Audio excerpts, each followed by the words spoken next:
Ito na yung pinaluluto ni Mrs. Yan. Balon-balunan muna, no? Palalambutin ko. Ano to? Balon-balunan at atay. Atay na manok, sisig. Sinalang ko na to, nilagyan ko ng tubig, no? Yung lock, pwede naman yan. Lagyan ko pa ng tubig. Kasi matigas yung balon-balunan, eh. Palambutin ko muna para pagka hiniwa ko, malambot na siya. Samahan ko ng isang onion na maliit, tapos garlic, then laurel. Isa na lang yung laurel ko, no? Yan, lagay ko na lang dyan, ano? Tapos paminta konti.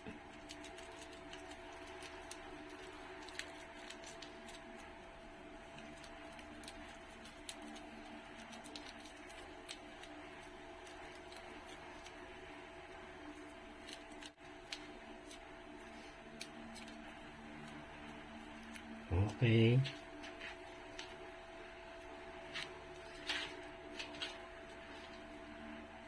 Asin pa pala. Okay ko.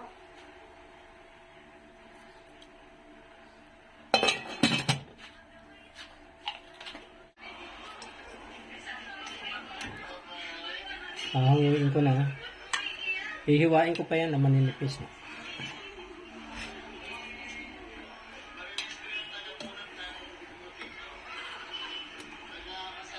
Ang dami rin pala. Ito naman yung no? Atay. Atay din naman ako. Madali lang naman lutuin to, eh. Puro mga 2 minutes, pwede na. Inango ko na pala yung atay na after 3 minutes.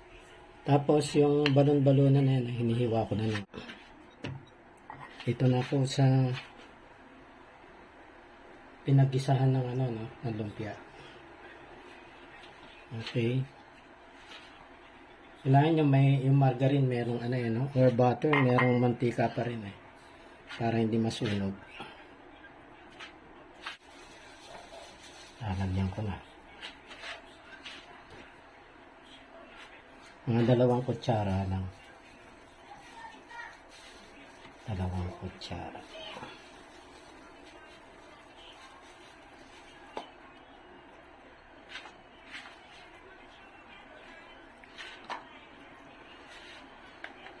Yan.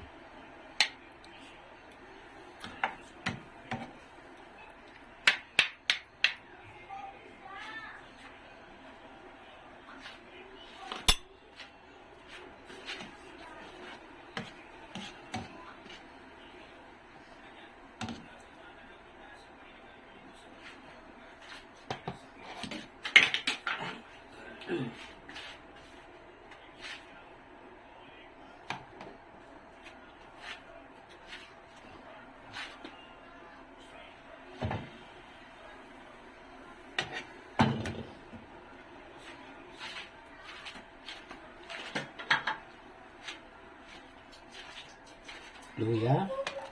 Nahin ko na itong luya, no?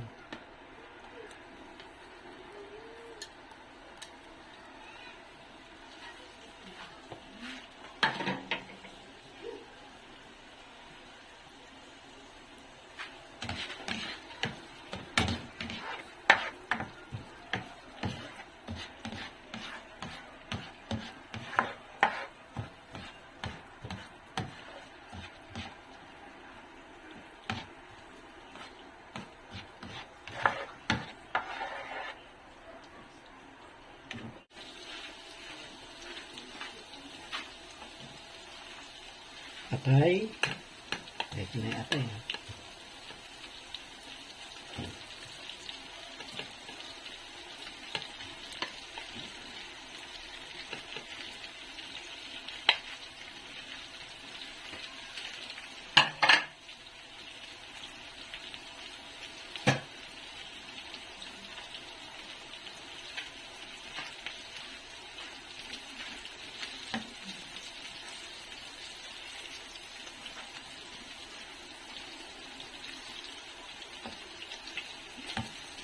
Aba, inano ko na, no?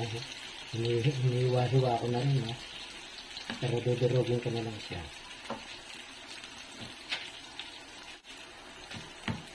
Yan.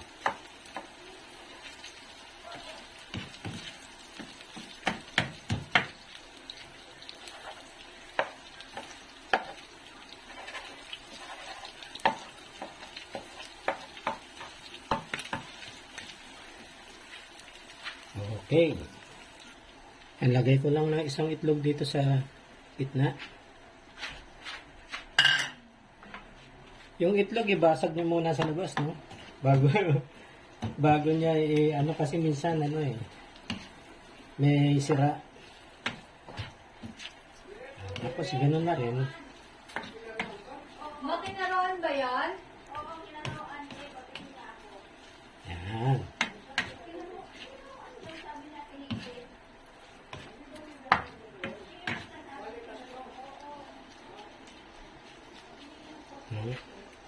Tikman nga natin.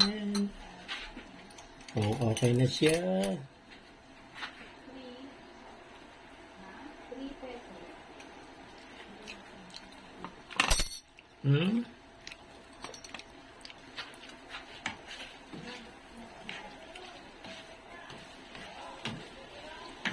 Sarap na.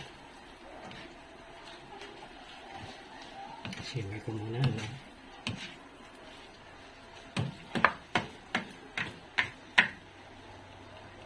Parang kulang ng alat. Lagyan natin ng patis. Patis naman.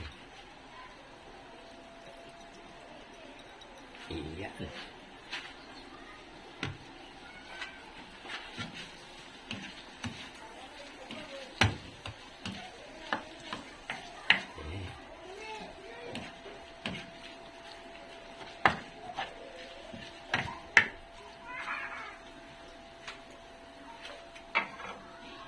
Sili. Halo na natin yung sili na yan.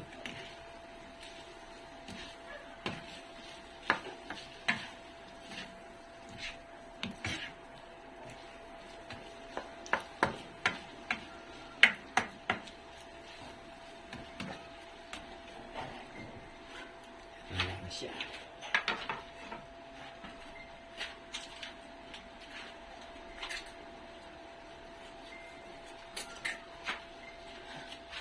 Mayonnaise.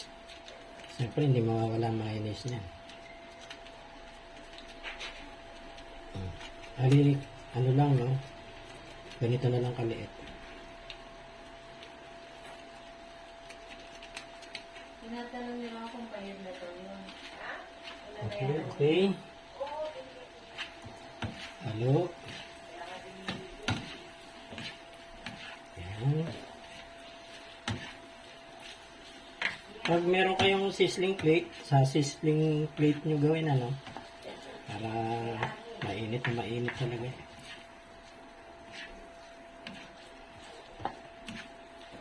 Almost done, ha? Kung gusto niya lagyan ng kalamansi, pwede rin. Sisig kasi may kalamansi, Yan na guys, yung aking balon-balunan at atay sisig. Yan. Dinner time!